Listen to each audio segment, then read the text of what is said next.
Hi, my name is Manu from Healing with Manu.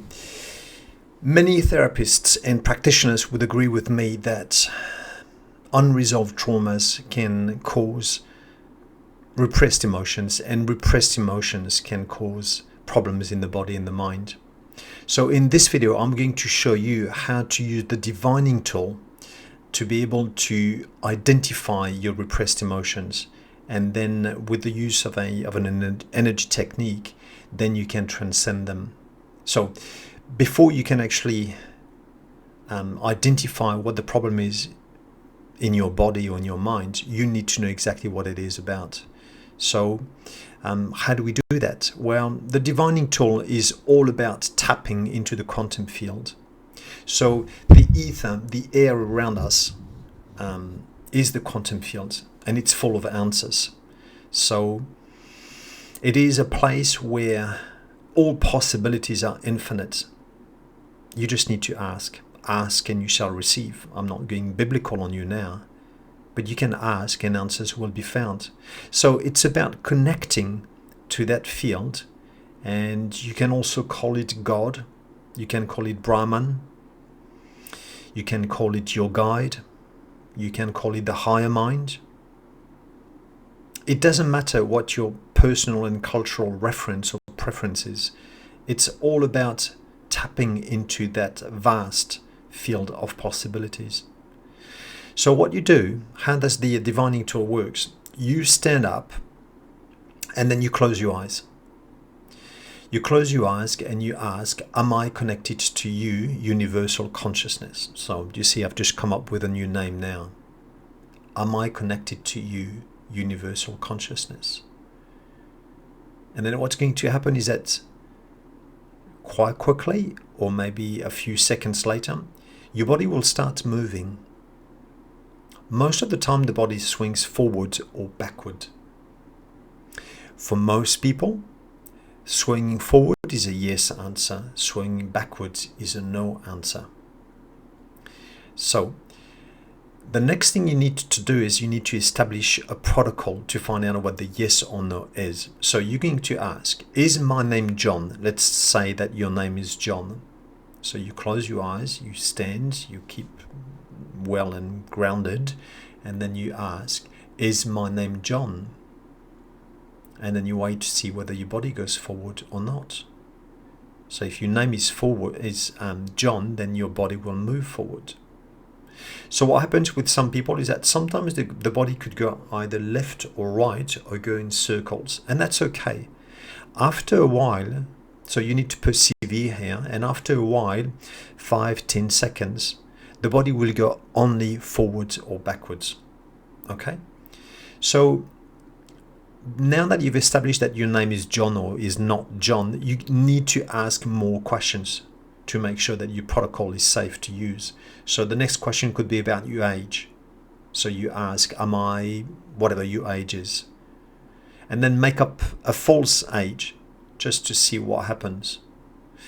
And then you keep asking questions about your dress, I don't know, about siblings, about your job, about the color of your car. It doesn't matter, but you need to ask 3 or 4 questions so that you have a bit of a pattern whether your body goes forward or backward. Forward a yes, backward a no. For some, I'm about to say rare people, but for some people, forward is a no and backward is a yes. And that's okay. It's your protocol. Okay, so there are conditions for the protocol to be effective. The first one I can think of is that you need to be a bit patient. So you're not going to have an answer straight away for some people. For some people, it's immediate. For others, it's not. So just wait between 5 and 10 seconds. Another one is that you cannot ask a question in the future. Believe me, I tried to guess the winning lotto numbers. It didn't work. Why? Because the future still needs to be created, and then therefore you cannot tap into the future. The future needs to be created in the present, in the eternal now. Okay, so you need to phrase your questions, you need to root them into the past or the present, not the future. What else? What are the other conditions? You cannot reframe your questions. So you need to prepare your questions well in advance, and they need to be short and as precise as possible. Because if your question is complex and has got different elements in it, then it would be too much for the universe to actually to filter through what the possibilities are as far as being an answer for you. So just make sure you prepare your questions in advance. They're short and precise. And you can ask as many questions as you want as you go along. Short and precise, and then don't ask the question twice. The universe is not dumb. Just ask the question once, and then let the magic of the universe happen through your body. So do not try to sway your body into swaying one way or the other, because we can get, the mind is so clever that it will try to trick you into, oh, I wish the answer was a yes, oh, so that wouldn't make me feel so good about myself. No. This is not like a mental trick or a superstitious exercise. So to prevent that from happening, what you do is that as soon as you pop the question, then you drop your shoulder, you just relax, and then you focus on your breathing. Okay? What else can I tell you as far as the conditions? I think that's about it. Yeah. So the next step is this. There is attached in this video, there is a document that I've attached, and in this document you've got 50 emotions in a table. There are well over 100 emotions, but I've transcribed just about 50 of them, the most important. And then you're going to use the divining tool to find out about your 2-3 main negative, limiting, unhelpful, unhealthy emotions that you have. Because those emotions are the ones that block you on your healing path. So open up that document, have a look at it, and then what I want you to do is to use the divining tool. So you're going to close your eyes and say, am I connected to you, universal consciousness? And then you're going to get a yes forward. And then you're going to ask, is my dominant negative emotion in column 1? And then see what happens. And then if it swings forward, then you say, is my dominant negative emotion in column 1, row 1? And then if you swing backwards, then it's a no.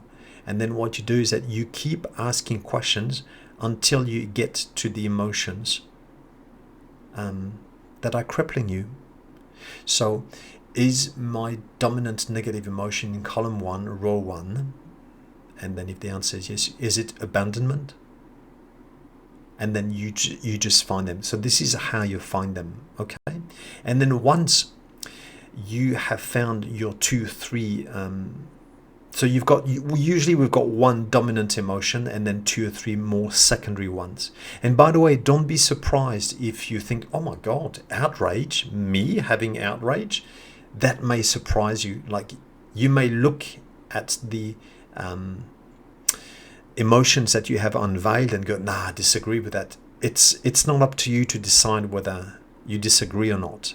You've just been given an answer from the universe to find out about your emotions, and that is it. Okay. So as you go along, tick them in the box, and then that's how you find out what they are. And then the next step is this: is that keep using the divining tool, and if you want to know where those emotions are stored in the body, in the somatic body, then consciousness. Am I still connected to you? Yes. And then you ask, is the emotion of abandonment in my lower body? No.